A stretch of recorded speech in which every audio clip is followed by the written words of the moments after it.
Oi para todo mundo falando da Parashá com o Rabbeinu Roni Hadid. Rabbeinu Roni Hadid.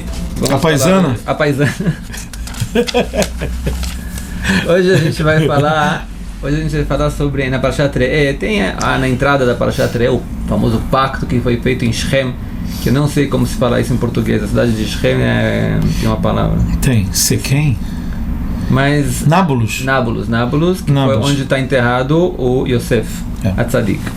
Mas como eu já falamos um pouco em espanhol, na parte de espanhol, na sessão espanhola, vamos falar hoje então da continuação da Parashá, que tem um passuco que, na minha opinião, traz uma das bases do alicerces do judaísmo, que é o ponto da Torá oral. Eu vou começar talvez com uma primeira como se fala, uma primeira observação que eu falei antes da gente começar a gravação, que alguém me escreveu dizendo que o que a gente falou, que o Shabat pertence só uma dádiva de Deus ao povo de Israel exclusivamente, não é certo, porque o Shabat existia desde a criação do mundo, que Deus já fixou que o dia do Shabat é um dia de descanso. E quem quiser pode procurar eu escrevi algumas palavras explicando para ele que, fora que no Êxodo está escrito não assim, no Êxodo está escrito que o Shabat é um pacto entre Deus e o povo de Israel. Mas fora isso, tem um problema mais sério ainda então também, que na Torá está escrito guardem o Shabat. Fora a proibição de acender fogo no Shabat, não está escrito nada na Torá. Quer dizer, o que quer dizer então guardar o Shabat? Quer dizer ficar deitado em casa? Quer dizer ler gibi? Quer dizer ir para um jogo de futebol? O que eu posso fazer? O que eu não posso? O que quer dizer descansar no Shabat? A Torá não explica isso, o que quer dizer descansar. Quer dizer ficar aberto então, a cada um pode inventar como é o seu descanso de Shabat. E é óbvio que, como a Torá é uma coisa divina, não pode ser que Deus deixou tudo para cada um decidir o que ele vai fazer com aquilo, porque não sobra nada. No final das contas, o Shabat, quando cada um decide o que vai fazer, vide congregações que não são ortodoxas, o que sobrou do Shabat para eles, já que eles não seguem a Torá oral. E daí a gente chega realmente num ponto importantíssimo, na minha opinião, que é a Torá oral como obrigação, obrigatória. Ou seja, se você acredita na Torá escrita que está na nossa frente, você é obrigado a crer na Torá oral. E na nossa Parashá tem uma das provas mais fortes que é obrigatório existir uma Torá oral. Isso que a gente queria apresentar. Eu dou para você a palavra, para a gente tentar ler como está escrito da parte da Shchita. Shchita é a maneira como o judeu mata, né, um animal para poder comê-lo. E a Torá traz aqui no Dvarim, capítulo 12, como é feita como você pode comer uma carne que não é um sacrifício, como deve ser feito o sacrifício. Então, como ela traz, que irhak mimcha makom, onde está escrito, qual é o passuco? Você está se referindo a Shmirah, que tem depois, é isso que você quer falar, não é isso? Está escrito no passuco 21, está escrito. Sim. Quando estiver longe de você, se você estiver longe do templo e você não tem como fazer isso como sacrifício para Deus, você pode comer isso também. Como? Você tem que você pode abater esse animal conforme eu te ordenei. Sim. E a grande pergunta é: onde Deus ordenou a gente como abater um animal? E resposta: não existe em nenhum lugar na Torá escrita um lugar onde Deus explica como abater um animal. Então, o que quer dizer kasher tziviticha? Sim, e esse exemplo é ótimo também, porque nessa época que a gente vive hoje em dia, que os exílios do povo judeu, a diáspora, começou a se juntar em Israel, a gente testemunhou o fato de que chegaram grupos de judeus de várias partes do mundo, inclusive alguns, como os judeus da Etiópia, que é atribuído que eles um exílio desde o primeiro templo judaico, eles nem chegaram a estar na época do segundo templo aqui. Dos Emanitas. Dos Emenitas. Os etíopes também, não é? Os etíopes eu não conheço direito. A Rainha de Sabá, eu não sei. Mas de qualquer maneira... Sim. Agora, esses grupos têm a mesma... O abate nosso é exatamente igual ao abate deles. Inclusive, até usam isso como critério, às vezes, para ver quanto um grupo ainda está ligado à autenticidade judaica, como o abate dele é feito. E o abate judaico, ele é muito específico, ele é diferente do abate muçulmano, que também existe, e o rito do abate judaico é muito específico. Então, esse exemplo é exatamente um exemplo que você precisa ter sido instruído para que não é alguma coisa inventado, é uma coisa que você foi altamente instruída para ela. Existe também... Quem lê também o Tanakh, né? Quem lê a Bíblia, entende também que os mandamentos divinos de Deus não são uma ideia geral, faça mais ou menos como você quer. Você vê na construção do tabernáculo, todas as ordens que Deus ordenou são exatas. Sim.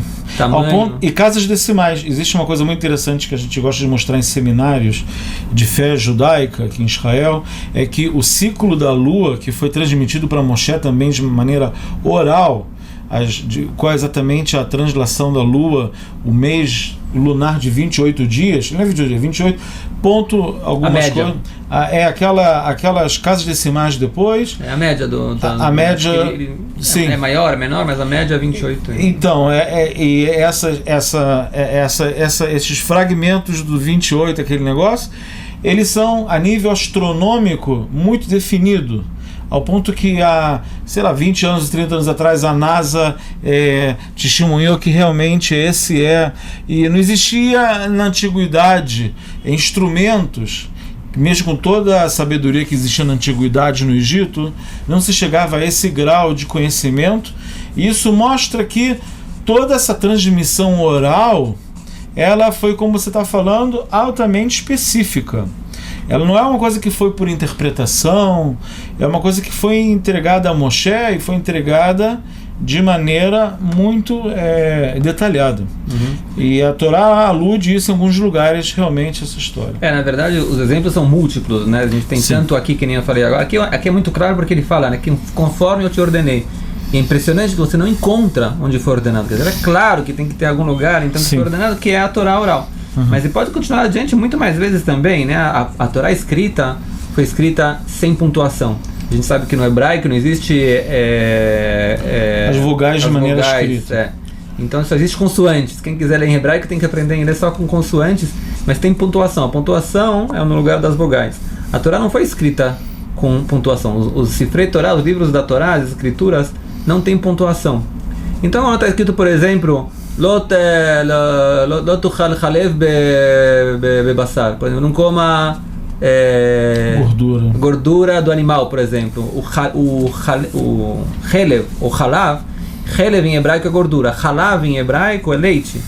E a única maneira de você saber se é leite ou gordura que está escrito é a Torá oral, porque você não pode saber o que está escrito lá, você tem que ter uma Torá oral que foi transmitida um para o outro para saber qual a pontuação.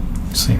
O próprio Tfilim, os filactérios que a gente coloca também no judaísmo, está escrito na Torá, coloque na sua mão e na sua cabeça. O que você vai colocar na mão e na cabeça? O que eu vou colocar lá? Eu vou colocar uma paraxá, um psukim, eu vou colocar uma estrela de Davi. O que eu coloco na cabeça? Onde eu coloco exatamente? Onde é a posição? Quando eu coloco? O que eu tenho que fazer? Quer dizer, está tudo tão não claro na Torá que está óbvio que se Deus tinha intenção que uma Torá definida fosse entregue, isso tem que ser trazido junto com uma Torá oral também, que vem acompanhando a Torá escrita. Talvez o que fica então, talvez uma pergunta para botar, talvez você possa ajudar, talvez então, por que realmente Deus não escreveu tudo junto na própria Torá escrita? Então, por que ele tem que separar a Torá, uma escrita, uma Torá oral, e separar os dois e causar a confusão que foi causada no mundo? Uma vez eu escolhi uma resposta prática para essa pergunta. Uma vez um dos meus filhos fez essa pergunta, eu levei ele na biblioteca da Yeshiva onde eu estudei. A minha Yeshiva, ela se orgulha que tem uma biblioteca, uma das maiores bibliotecas do mundo, do mundo judaico, e realmente é uma biblioteca muito especial pelo tamanho dela, pela maneira que ela foi organizada, é uma biblioteca muito grande. Eu levei ele lá e falei, olha, eu vou te mostrar uma coisa para você entender. Eu peguei um livro pequenininho, eu tinha um Humash bem pequenininho, Koren, de bolso, que não faz mais, era uma coisa que eu tinha, eu botei em cima da mesa e falei para ele assim, olha, você está vendo? Essa aqui é a Torá escrita. Agora olha em volta de você, todos esses volumes de tratados que você está vendo, tudo isso que você está vendo aqui, isso é a Torá oral. Isso é o volume da Torá oral. Então eu escolhi na época uma resposta que ela tem a verdade dela, porque existe esse lado, a gente não pode negar que a lei oral, ela, no tamanho dela, ela é gigantesca. A Torá, na verdade, é um conhecimento a nível de volume de informação muito grande. Quem já se deparou com algum tratado talmúdico sabe do que eu estou falando. Então, a nível de proporção, essa proporção. Talvez se Kadosh pudesse dar para Moshe na época um disc on key, um pendrive na época, aí tudo bem, mas a questão, existe também esse lado da informação, existe também outros lados que não é no nosso âmbito aqui do programa falar, que também existe chaves de como interpretar o Torá oral. Tanto é que houve casos na história, mesmo na época dizem os sábios que na época, o Midrash conta que na época que o povo de Israel estava enlutado pela morte de Moshe Rabbeinu, foi esquecido algumas coisas da lei oral. E vieram alguns sábios da geração que estavam com Yoshua, e eles, através de chaves de interpretação que existem também na lei oral, conseguiram de novo retirar da lei escrita. Otniel Ben Kenaz, e o Bechari Futó, ele usou essas Kal Vachomer, existem várias chaves de interpretação conhecidas no judaísmo, e através dessas chaves lógicas de interpretação, ele conseguiu derivar da lei escrita essa lei oral que tinha sido esquecida. Ou seja, a lei oral, com todo o tamanho dela, essa amplitude dela, de certa maneira, ela está condensada dentro desse cristal que é a Torá escrita. A Torá escrita, ela, de certa maneira, ela traz. Hoje em dia, a gente está aprendendo, existe até hoje em dia, através de técnicas literárias modernas, existe hoje em dia interpretações da Torá que mostram vários níveis de entendimento da Torá. A Torá, às vezes, conta histórias, você vê histórias que têm palavras parecidas a um tema que é tratado de maneira semelhante, e tem lugares que está diferente. Inclusive, uma coisa que isso já nossos sábios falaram da lei oral, que você comentou já aqui agora, do Shabat. A gente sabe que pela lei oral existe trabalhos, que os 39 trabalhos básicos que são proibidos de fazer no Shabat. E esses trabalhos são trabalhos que foram feitos ou eram para construir o tabernáculo, ou que acontecia no tabernáculo, depende da interpretação. Agora, esses dois assuntos do Shabat também estão juntos. E isso é uma alusão da Torá escrita para a Torá oral, que o que eu estou proibindo, a Torá estou proibindo no Shabat, são coisas ao que vocês fazem no tabernáculo. Então está escrito, construam o tabernáculo e guardem o Shabat juntos, como dizendo, saiba você que os trabalhos proibidos são trabalhos que se faziam no tabernáculo, mas isso é um remes, né, como se fala, é uma alusão. Uma alusão ao trabalho, e mais uma vez, talvez a ideia geral seja também, muitas vezes, que no final das contas, a intenção de Deus, né, que a Torá oral, na parte mais íntima dela, pertença, né, que seja passada a força dela ao mundo pelo povo judeu, mais exclusivamente. E por isso a Torá oral, como foi uma coisa oral, que é passada só de maneira de família para família, em yeshiva, né, nas congregações, talvez isso levou realmente, né, que apesar que a Torá, a Bíblia, foi traduzida e passada no mundo todo, é o livro mais famoso do mundo, no final das contas, a profundidade mais profunda da Bíblia é a Torá oral, que foi passada só oralmente, guardando talvez uma exclusividade para o povo judeu da Torá no final das contas. Tem uma piada boa que pode ajudar a entender esse tema. Tem dois ratinhos que estavam comendo um filme que está em CD-ROM, como fala, em um disco laser. Um falou, você está gostando? Ele falou, o livro estava bem melhor.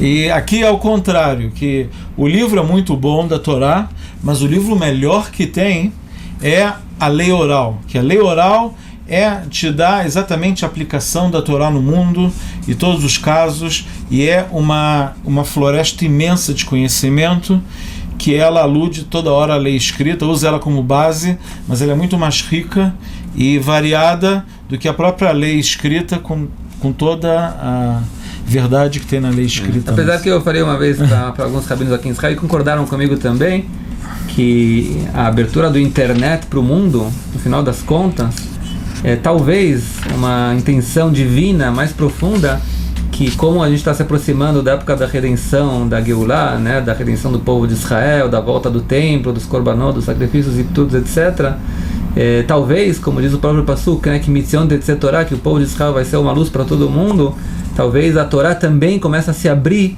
mais para todo mundo também. Inclusive, muitas coisas da Torá oral acabam sendo abertas para o mundo de maneira que a gente não tem controle sobre isso mais. E deve ser provavelmente então a vontade divina que isso seja feito como preparação para os dias que estão se aproximando, onde todo mundo vai poder sentir a presença divina. Então, talvez com essa brachá, então, a gente abençoe nós, todos os nossos ouvintes também, televidentes também, que podemos ser merecedores de poder entender a Torá oral e realmente ver a grande luz que está por trás da Torá oral, e como a Torá escrita está limitada, né, sem a Torá oral, se Deus quiser. Para vocês também um Shabbat Shalom. Shabbat Shalom.